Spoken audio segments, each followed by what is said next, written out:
Karur company owner ஒருத்தர்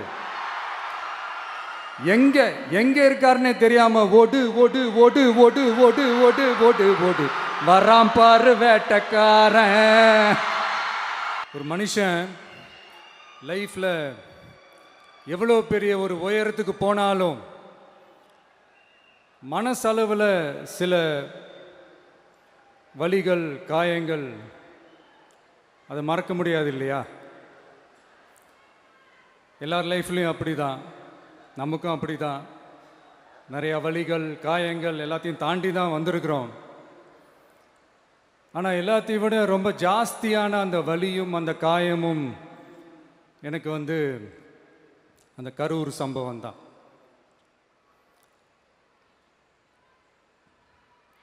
மக்களை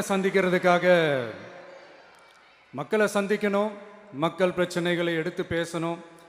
அதுக்காக தான் அந்த மக்கள் சந்திப்பு பயணத்தை தொடங்கி திருச்சி, அரியலூர், நாகப்பட்டினம், திருவாரூர், நாமக்கல், கரூர் அப்படின்னு சொல்லிட்டு போயிட்டு இருந்தோம்.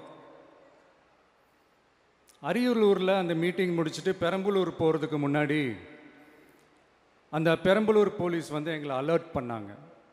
சரிங்க, கூட்டம் கொஞ்சம் ஜாஸ்தியாக இருக்குது, லேட் ஆகிடுச்சு, வராதிங்க அப்படின்ட்டு. So we had no choice. Police சொன்னால் நம்ம அதை ஒபே பண்ணி தானே ஆகணும். அதே நேரத்தில் பெரம்பலூர் மக்களோட அந்த சேஃப்டியும் மைண்டில் எடுத்துக்கிட்டு ஒரு மன வலியோடவே திரும்ப போயிட்டோம்.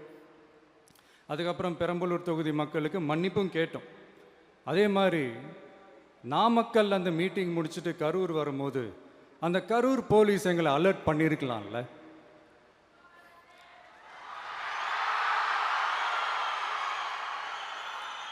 இல்லை சார், இங்கே எதிர்பார்த்ததை விட கொஞ்சம் கூட்டம் அதிகமாக இருக்குது, கண்ட்ரோல் பண்ண முடியல, வராதிங்க. அண்ட் போலீஸ் நினச்சா அவங்க அந்த மீட்டிங்கே கேன்சல் பண்ணலாம். ஏதோ தப்பாக இருக்குது, ஏதோ தப்பாக தோணுது அப்படின்னு நினச்சிட்டாலே they have all the rights to cancel the meeting. எங்ககிட்ட கேட்கணும்லாம் ஒன்றும் அவசியமே கிடையாது. ஆனால் அதையெல்லாம் எதுவுமே செய்யாமல் அந்த ஹைவேல இருந்து அந்த ஸ்பாட்டுக்கு போலீஸே எங்களை உள்ளே கூட்டிகிட்டு வந்து விட்டு அந்த நாடகம்லாம் இருக்கு பாருங்க.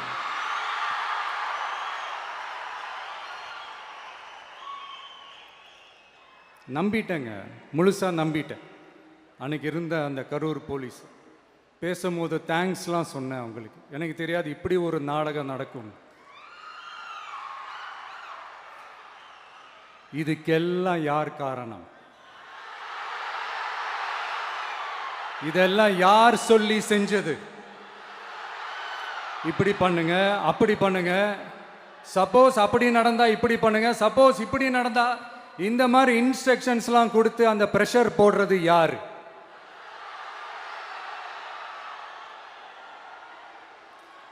அந்த சம்பவத்தில் நம்ம யாரெல்லாம் இழந்திருக்கோம் தெரியுமா?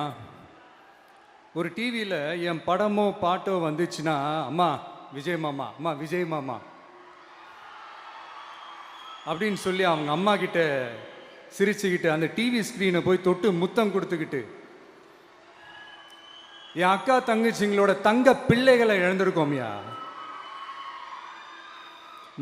மழலை கூட சரியா வராதப்போ ஒரு பேப்பர் மேகசினில் என் ஃபோட்டோவை பார்த்தா அது சிரிச்சுக்கிட்டு அந்த கள்ளங்கபடம் இல்லாத அந்த சிரிப்பு, அந்த கடவுள் மாதிரி இருக்கிற அந்த பச்சை பிள்ளைங்களை இழந்திருக்கோம்யா. என் அக்கா தங்கச்சி அண்ணன் தம்பி குடும்ப உறவுகளை இழந்து அந்த வலியோட இருக்கிற என்ன நீங்க ஏளனமா பேசுறீங்களா? என் மேல பழிய தூக்கி போடுறீங்களா? இப்படி ஒரு சம்பவம் நடந்துருச்சு. இது ஏன், எதனால, அதுக்கான பின்னணி என்னன்ட்டு அந்த வலியோட வீட்டில் உட்கார்ந்துட்டு இருக்கிறேன். ஓடி ஒளிஞ்சிட்டான்னு வர சொல்றீங்களா? வாயின்னு முன்ன இருந்தா என்ன வேணாலும் பேசுவீங்களா?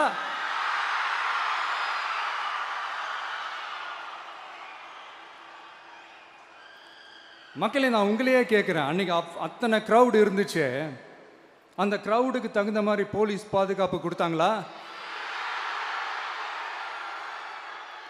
இந்த இடத்தை எடுத்துக்க சொல்லி நாங்க தான் சொன்னோம்னு ஒரு போலீஸ் ஆஃபீஸர் பேட்டி கொடுக்கிறாரு. அதுக்கு என்ன அர்த்தம்? இவ்வளோ வலி, இவ்வளோ காயங்கள் கொடுத்துட்டு பழியை தூக்கி நம்ம மேல போட்டுட்டு அதுல ஒரு அரசியல் ஆதாயம் தேடுறீங்களேயா? இதுல வாய் கூசாம சட்டசபையில ஸ்டாலின் சார் நம்ம மேல திருப்பி விட்டு அங்க ஒரு அரசியல் செய்றாரு. அதுக்கு என்ன அர்த்தம்? நமக்காக வந்திருக்கிற மக்களை காக்க வைக்கிறதுக்கு நான் ஒன்றும் ஆதாயம் தேடுற அரசியல்வாதியெல்லாம் கிடையாது. மக்களுக்காக அரசியலுக்கு வந்தவன் இந்த விஜய்.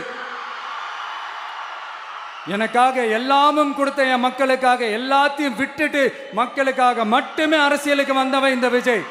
அவங்களுக்காக நன்றி கடன் செலுத்துறதுக்காக மட்டுமே அரசியலுக்கு வந்தவன் இந்த விஜய்.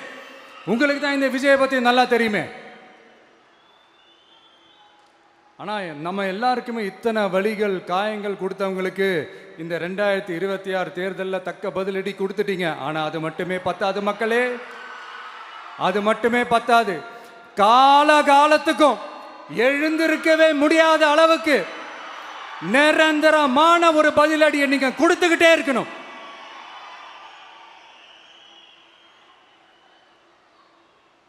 இப்படிலாம் பண்ணா நான் மக்களை விட்டு ஓடிடுவேன் நினைப்பா?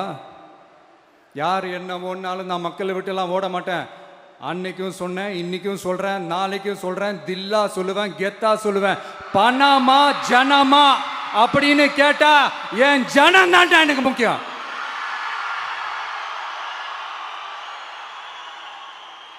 மக்களே, உங்களை விட எனக்கு இந்த காசு பணம் முக்கியமா என்ன? இவ்வளோ குறைகள் நம்ம மேல சொல்றாங்களே, இப்ப நான் சொன்ன மாதிரி அவங்களால ஓப்பனா சொல்ல முடியுமா? அந்த தில்லு இருக்கா, திராணி இருக்கா? ஒரு கிடையாது. ஆனா நம்ம மக்கள் அமைச்சு கொடுத்த நம்ம அரச குறைகள் மட்டும் டிசைனா மாடலா குறைகள் மட்டும் சொல்லுவாங்க. ஒவ்வொரு டிபார்ட்மெண்ட்லயும் அந்த பார்ட்டி ஃபண்ட், அந்த கட்சி நிதின்ற பேர்ல அடிக்கிற கொள்ளையெல்லாம் இந்த தீய சக்தியா இருக்கட்டும், தீந்து போன சக்தியா இருக்கட்டும், ரெண்டு பேரும் மாறி மாறி இதே தான் செஞ்சிட்டு இருக்கிறாங்க. இதுல ஒரு ஹைலைட் காமெடி என்னன்னா, சட்டசபையில் பேசும்போது பார்ட்டி ஃபண்டுன்னு தான் சொன்னேன். அது எந்த பார்ட்டி, என்ன ஃபண்டு, யாரு, என்ன பேரு எதுவுமே சொல்ல. பார்ட்டி ஃபண்டுன்னு சொன்னவனை எடுத்தாங்க பாருங்க ஒரு ஓட்டம். எனக்கே ஃபர்ஸ்ட் புரியல, ஏன்பா ஓடுறாங்க? அப்படி என்ன நம்ம இப்போ சொல்லிவிட்டோம்? அதான் அந்த குற்றமுள்ள நெஞ்சுக்கு தான் குறுகுறேங்கும். இது எப்படி இருக்கு தெரியுமா? எங்க அப்பா பீரோக்குள்ள இல்லை, எங்க அப்பா பீரோக்குள்ள இல்லை அப்படின்னு சொல்ற மாதிரி. ஐயோ, ஏன் கேட்குறீங்க? இவங்களோட செம்ம கூத்தா இருக்குங்க, செம்ம ஃபன்னா இருக்கு. சென்னையில் ஒரு பாலம் கட்டுறதுக்காக நார்மலாக ஆகிற செலவை விட அதிக செலவில், கிட்டத்தட்ட டபுள் மடங்கு செலவில் ஒரு டெண்டர் ஒன்று விட்டுருக்குறாங்க. அதையெல்லாம் தோண்டி எடுத்து அதெல்லாம் இப்போது கண்டுபிடிச்சி கேன்சல் பண்ணியிருக்கிறோம். இன்னும் எத்தனை கோடி ஊழல், எத்தனை லட்சம் குடல் தோண்ட வருமோ எங்களுக்கே தெரில. ஒவ்வொரு முகமுடியாக கிழியுது. ஐயோ, இந்த விஜய் ஒவ்வொரு கதையாக எடுத்து வெளியில் விட்டுருவான் போலேன்ட்டு திரும்புகிற பக்கம்லாம் கதறல் கதறல் கதறல், காதலேருந்து ரத்தம் வராத குறை. ஆமாம், இப்படி ஊழல்லே ஊறி போனவங்க இப்படி தான் இருப்பாங்க. இந்த 50-55 நாட்களில் அங்கே செஞ்ச சில விஷயங்கள்லாம் சட்டசபையிலே எடுத்து சொன்னேன். பட் இங்கே ஒரு சில விஷயங்கள் சொல்லணும்னு நினைக்கிறேன். இந்த மின்சாரத்துறையில் இதுக்கு முன்னாடி போட முடியாமல் இருந்த அந்த பதவி உயர்வை இப்போ தான் எங்களால் போட முடிஞ்சுது.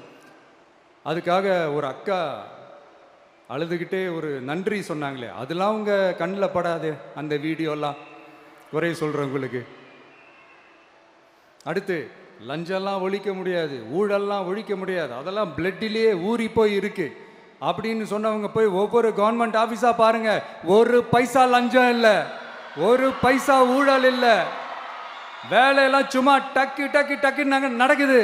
ஒரு பெரியவர் ஒருத்தர் சொல்றாரு, தம்பி வேலையெல்லாம் நடக்குது, ஆனால் அதையும் தாண்டி எங்களுக்கு மரியாதை கொடுக்குறாங்க தம்பி, உட்கார வச்சுலாம் பேசுகிறாங்க. இதெல்லாம் இதுக்கு முன்னாடி நடந்ததே இல்லை. அவனை போய் பாரு, இவனை போய் பாரு, இந்த ஆஃபீஸரை போய் பாருன்னு சொல்லி அலைய விடுவாங்க. இப்போ லஞ்சம் இல்லை, ஊழல் இல்லை, வேலையெல்லாம் உடனே நடக்குது. மக்கள் அப்படி ஒரு பெருமூச்சு ஒன்று விடுறாங்க. அதை பார்த்து நமக்கு அப்படி ஒரு ஹாப்பினஸ். இதுக்கு மேலே என்ன வேணும்? ஏன் இதெல்லாம் பண்ண முடியாது? மனசுன்னு ஒன்று இருந்தால் பண்ணலாம். இப்போ பண்ணலை. அதே மாதிரி இந்த L&T நிறுவனத்தோட 18,600 crore 3 திட்டங்கள் அந்த ஒப்பந்தம் அந்த கையெழுத்து போட்டிருக்கிறோம். கிட்டத்தட்ட 8200 பேருக்கு வேலை வாய்ப்பு. நான் சொல்கிறது அந்த 3 மாவட்டத்தை சேர்ந்தவங்களுக்கே அவ்வளோ வேலை வாய்ப்பு. குறுவை சாகுபடிக்காக 134 கோடியில் அந்த சிறப்பு தொகுப்பு திட்டம் அறிவிச்சிருக்கிறோம் நம்ம விவசாயிகளுக்காக. இப்போவும் சொல்கிறேன், நம்ம விவசாய பெருமக்களே, உங்களோட இந்த அரசு கூடவே நிற்கும். பெண்கள் பாதுகாப்புக்காக சிங்கப்பெண் அதிரடி படை, அது உங்களுக்கு நல்லா முன்னாடியே தெரியும். வரப்போகிற அறிஞர் அண்ணா அவர்களுடைய பிறந்த நாளில் உங்கள் அண்ணனுடைய அரசில் தாய் மாமன் தங்க மோதிர திட்டம் அறிவிக்கப்படும். இதெல்லாம் கேட்டாங்களே, வாக்குறுதி கொடுத்தீங்களே, என்னாச்சு என்னாச்சுன்னு. இந்த தீய சக்தி மாதிரி ரீல் தாய் மாமன்லாம் கிடையாது, ரியல் தாய் மாமன். எப்படி ரியல் தாய் மாமன்.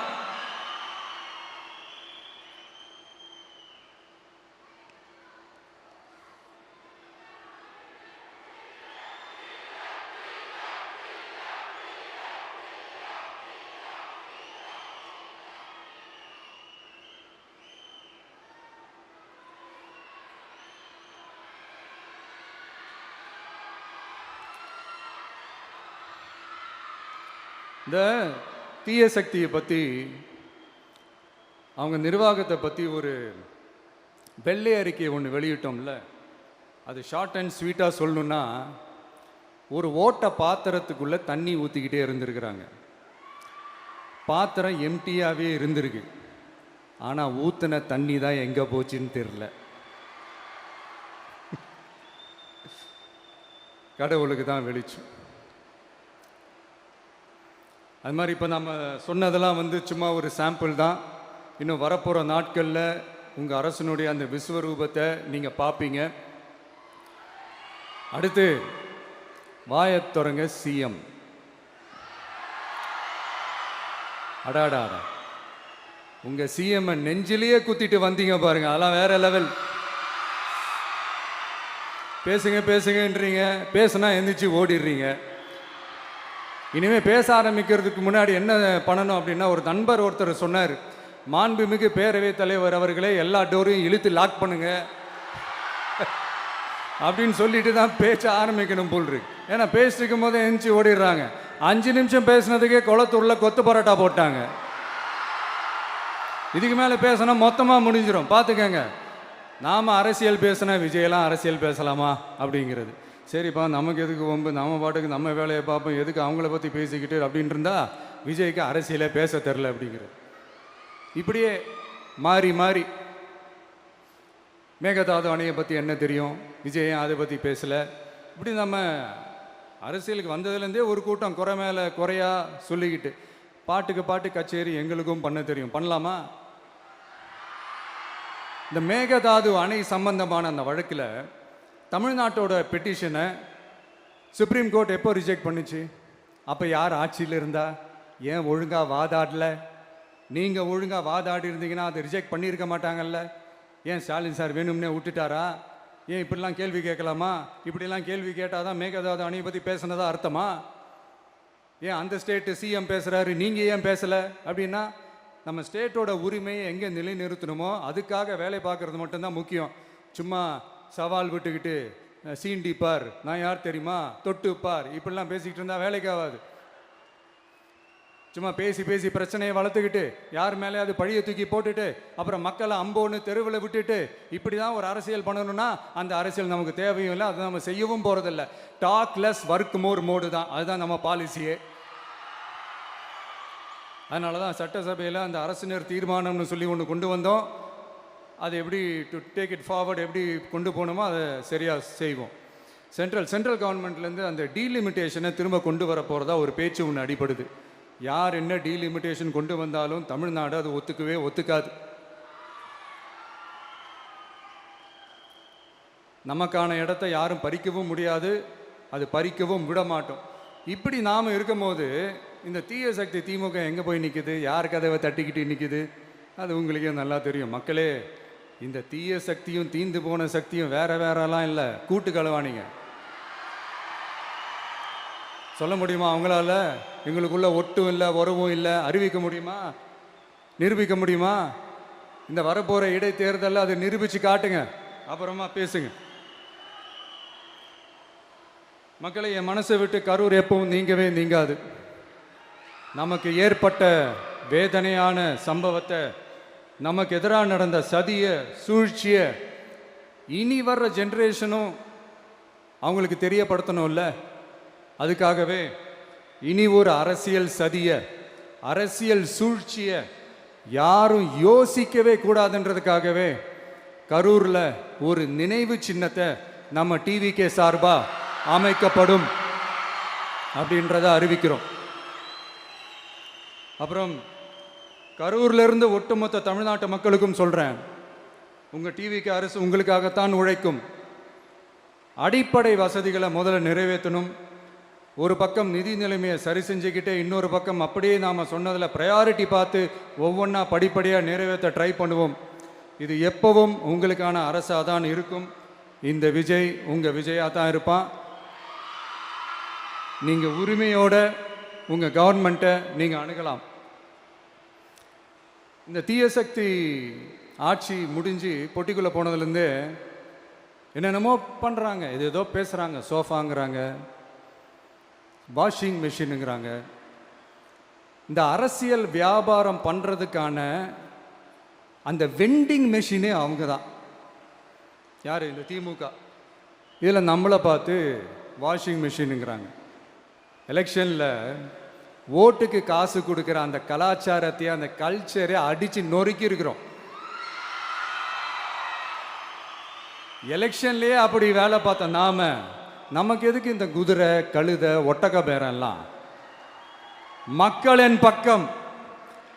அப்படி இருக்கும்போது நமக்கு எதுக்கு இந்த பேரெல்லாம்? இந்த திருட்டு திமுக ஆட்சியை வச்சுக்கிட்டு ஊரடிச்சு ஒலையில போட்டு இந்த கொள்ளையை அடிச்சதுனால தான் உங்க கரூர் கம்பெனி ஓனர் ஒருத்தர் எங்க எங்க இருக்காருன்னே தெரியாம ஓடு ஓடு ஓடு ஓடு ஓடு ஓடு ஓடு ஓடு வராம் பாரு வேட்டக்காரன் ஓடினே இருக்கிறாரு. இன்னொருத்தர் ஃபாரின்ல போய் ஒளிஞ்சுக்கிட்டார். ஃபாரின் ஸ்டாலின் சார்ன்னு நினைச்சிட போறீங்க. அவர் இல்லை. எனக்கு எப்பவுமே ஸ்டாலின் சார் மேல ஒரு தனி பாசம் ஒன்று உண்டு. அவர் கிடையாது, இவர் வேற. சிங்கப்பூருக்கு செக்கப்புக்கு போனார்ல அவரு. இன்னும் தோண்ட தோண்ட எத்தனை பேர் மாட்ட போறாங்களோ தெரியல. உங்ககிட்ட யாராவது லஞ்சம் ஏதாவது கேட்டாங்கன்னா கொடுக்க முடியாது சொல்லுங்க, நான் இருக்கேன் உங்களோட. அப்படியே யாராவது ஃபோர்ஸ் பண்ணாங்கன்னா இது எங்க மகன், எங்க புள்ள, எங்க அண்ணன், எங்க தம்பி, எங்க விஜய், எங்க விஜயோட ஆட்சின்னு ஸ்ட்ராங்கா சொல்லுங்க. மக்களை, நீங்க கூட இருக்கும் போது லஞ்ச ஊழல் மட்டும் இல்லை, அதிகாரத்தை வச்சு ஆட்டம் போடுற யாரா இருந்தாலும் அடங்கிடுவாங்க. இந்த கடமை, கண்ணியம், கட்டுப்பாடுன்ட்டு ஒரு காலத்தில் கொள்கையோடு இருந்த கட்சியெல்லாம் இன்னைக்கு எப்படி இருக்கான்னு உங்களுக்கே தெரியும். அதாவது இந்த டிவிகே கட்சியோட தலைவரை எதிர்க்கிறதுல ஒரு நியாயம் இருக்கு. ஏன்னா உங்க பொழப்புல மண்ணள்ளி போட்டான். என்ன இந்த ஊழல் லஞ்சம்லாம் பண்ண மாட்டேன்னு சொல்லி உங்க அரசியலையே ஒரு தெருமுனைக்கு கொண்டாந்து விட்டான். மக்கள் வேற அவனை தான் நம்புறாங்க. ஸோ இந்த விஜயை எதிர்க்கிறதுல ஒரு அரசியல் நியாயம் இருக்குது, அது புரிஞ்சுக்கலாம். ஆனால் இன்னைக்கு இந்த விஜயை மக்கள் ஓட்டு போட்டு ஜெயிக்க வச்சு ஒரு தீர்ப்பை கொடுத்து மக்களுக்காக வேலை செய்யறதுக்காக முதலமைச்சராக உட்கார வச்சிருக்கிறாங்க. என்னமோ இன்னமும் நீங்க தான் ஆட்சியில் இருக்கிற மாதிரி விஜய் கரூருக்கெல்லாம் போகக்கூடாது, விஜய் இங்கே போகக்கூடாது, அது செய்யக்கூடாது, இது செய்யக்கூடாதுன்னு எனக்கு புரியலையே.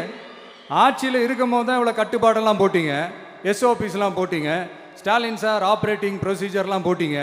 இப்போவும் அதே பண்ணிட்டு இருந்தீங்கன்னா என்ன சார் நியாயம்? இல்லை, நான் தெரியாமல் தான் கேட்குறேன். இன்னும் கனவுலையே இருக்கிறீங்களா? முதல்ல முழிச்சு வாங்க, ரியாலிட்டிக்கு வாங்க. உங்கள் ஆட்சியெல்லாம் வீட்டுக்கு போய் டிவிக்கேன்னு ஒரு ஆட்சி வந்து ரொம்ப நாள் ஆச்சு. ஒழுங்கா படி, ஒழுங்கா படி என்று சுப்ரீம் கோர்ட் ஓங்கி மண்டேலியே நறுக்கு நறுக்கு நறுக்கு என்று செம்மட்டியாலே அடிச்சும் இந்த திமுக முழிச்சிக்கல அப்படின்னா அப்போ கொஞ்சம் கஷ்டம்தான். வெற்றி தோல்வியெல்லாம் அரசியலில் சகஜம் சார். அதுக்காகலாம் வெறி பிடிச்சி இந்த பதவி வெறி பிடிச்செல்லாம் அலைய தேவையில்லை. நல்ல விதமாகவே சொல்கிறேன், நியாயமான அரசியல் பண்ணுங்க. ஓ, அதுதான் உங்களுக்கு தெரியாதுல்ல. இந்த தீய சக்தி திருத்தவும் முடியாது, அவங்களா திருந்துவாங்கன்னு பார்த்தா அதுவும் நடக்க போகிறதில்ல. அதனால் வரப்போகிற இடைத்தேர்தலில் மக்களே இந்த தீய சக்தி திமுகவை நல்லா வெச்சு வெளுத்து விடுங்க. கான்ஃபிடண்டா இருங்க மக்களே, நல்லதே நடக்கும், வெற்றி நிச்சயம். மீண்டும் சந்திக்கும் வரை நன்றி, வணக்கம்.